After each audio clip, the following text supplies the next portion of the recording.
নমস্কাৰ শিক্ষা বিভাগৰ যিসকল শিক্ষক কৰ্মচাৰী সেন্সাছৰ ইনুমেৰেটৰ বা সুপাৰভাইজাৰৰ ডিউটিত পৰিছে তেওঁলোকে সেন্সাছ ডিউটি কৰিব যাওঁতে এবচেণ্ট ৰিকুৱেষ্ট আপডেট শিক্ষা সেতু পৰ্টেলত কৰিব লাগিব মনত ৰাখিব পৰ্টেলত কৰিব লাগিব এপত নহয় যোনটো এপত আপোনালোকে এটেন্ডেন্স দিয়ে তাত নহয় অৰ্থাৎ আপোনালোকে কোনোবা এটা ব্ৰাউজাৰত shikshasetu.assam.gov.in বুলি মাৰিব মাৰিলে প্লে যোনটো আপোনালোকে স্ক্ৰিনত দেখি আছে পেজটো এনে ধৰণৰ এটা পেজ খোল খাব আৰু পেজটোত আপোনালোকে লগইন কৰিব লাগিব লগইন কৰিবৰ কাৰণে প্ৰথমতে আপোনালোকে স্কুলৰ ইউডাইছ কোডটো দিব লাগিব তাৰ পিছত আপোনালোকে স্কুলৰ যি পাছৱৰ্ড আছে পাছৱৰ্ড দিব লাগিব আৰু ড্ৰপ ডাউনৰ পৰা আপোনাৰ নিজৰ ডিস্ট্ৰিক্টটি আপুনি বাছি উলিয়াব লাগিব গতিকে ড্ৰপ ডাউনত যাব গৈ পেলাই আপোনাৰ ডিস্ট্ৰিক্টটি আপুনি বাছি উলিয়াব বাছি উলোৱাৰ পাছত যোনটো ক্যাপচা আপোনাক শো কৰি থাকিব সেই ক্যাপচাটো আপুনি এন্টাৰ কৰিব লাগিব এন্টাৰ কৰাৰ পাছত আপুনি লগইন বটনটো ক্লিক কৰিব গতিকে এইখিনি কাম আপুনি কৰিলে আপোনাৰ স্কুলৰ যোনটো ড্যাশবোৰ্ড আছে সেই ড্যাশবোৰ্ডটো আপোনাৰ খোল খাই যাব মই আকৌ এবাৰ ৰিপিট কৰিছো বহুতে এপত কৰিব ট্ৰাই কৰে এপত আপোনালোকে এবচেণ্ট ৰিকুৱেষ্ট আপডেট কৰিব নোৱাৰে এবচেণ্ট ৰিকুৱেষ্ট আপডেট আপোনালোকে অকল পৰ্টেলত কৰিব পাৰিব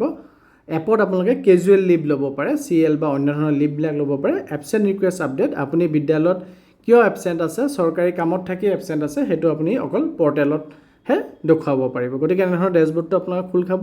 তাৰ যি বাও কোণত তিনডাল আছ আছে তাত আপোনালোকে ক্লিক কৰি দিব ক্লিক কৰি দিয়াৰ লগে লগে ড্ৰপ ডাউনত বহুকেইটা অপচন ওলাই আহিব তাৰে আপোনালোকে টিচাৰ এণ্ড ষ্টাফ অপচনটো ক্লিক কৰিব ক্লিক কৰাৰ লগে লগে টিচাৰ এণ্ড ষ্টাফ অপচনৰ ভিতৰৰ যিখিনি ড্ৰপ ডাউন আছে সেই ড্ৰপ ডাউনখিনি আকৌ ওলাই আহিব সেই ড্ৰপ ডাউনৰ অকণ তললৈ আপোনালোকে স্ক্ৰল ডাউন কৰিব আৰু স্ক্ৰল ডাউন কৰিলে আপোনালোকে পাব ষ্টাফ এবচেণ্ট ৰিকুৱেষ্ট আপডেশ্যন বুলি তাতে ষ্টাফ এবচেণ্ট ৰিকুৱেষ্ট আপডেশ্যন আপোনালোকে ক্লিক কৰিব ক্লিক কৰাৰ লগে লগে এনেকুৱা এটা পেজ খোল খাব য'ত আগতে যিখিনি এবচেণ্ট ৰিকুৱেষ্ট দি থোৱা আছে এইখিনি উঠনি শো কৰি থাকিব আপোনালোকে তাৰে ওপৰত যি আপডেট ৰিজন অপচনটো আছে সেই আপডেট ৰিজন অপচনত আপোনালোকে ক্লিক কৰি দিব ক্লিক কৰাৰ লগে লগে এটা পপ আপ খোল খাব তাৰ পৰা আপোনালোকে আপোনালোকৰ নিজৰ নামটো ষ্টাফত ড্ৰপ ডাউনত গৈ পেলাই নিজৰ নামটো বাছি উলিয়াব আৰু তাৰ পিছত ফ্ৰম ডেট আৰু টু ডেট অৰ্থাৎ কিমান তাৰিখৰ পৰা কিমান তাৰিখলৈকে আপোনালোকে সেন্সাছ ডিউটিত থাকিব হেতু আপোনালোকে সিলেক্ট কৰিব লাগিব 17 আগষ্টৰ পৰা থাকিব আৰু টু ডেট আপোনালোকে যেতিয়ালৈকে থাকিব তেতিয়ালৈকে আপোনালোকে সিলেক্ট কৰিব আৰু এটো মনত ৰাখিব ফ্ৰম ডেটটো যিমান তাৰিখৰ পৰা আপোনালোকে থাকিব গৈ আছে তাৰ পৰা এদিন আগত হলো আপোনালোকে এই আপডেটটো কৰিব লাগিব অৰ্থাৎ এদিন হলো আপুনি এডভান্স কৰিব লাগিব কামটো আৰু তাৰ পিছত এবচেণ্টৰ ৰিজন আপোনালোকে ইয়াতে সেন্সাছ ডিউটি বুলি দেখা পাই আছে অপচন আছে হেতু আপোনালোকে সিলেক্ট কৰি ল'ব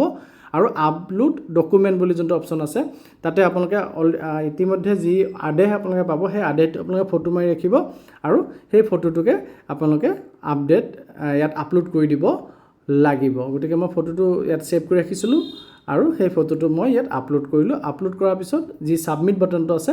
সাবমিট বাটনটো আপোনালোকে ক্লিক কৰি দিব মনত ৰাখিব ফটোটো 5 MB তলত হ'ব লাগিব কন্ডিশন আছে যদি আপলোড নহয় আপোনালোকে ফটোটো ক্ৰপ কৰি ল'ব আৰু ইয়াত সাবমিট বাটনটো আপুনি ক্লিক কৰাৰ লগে লগে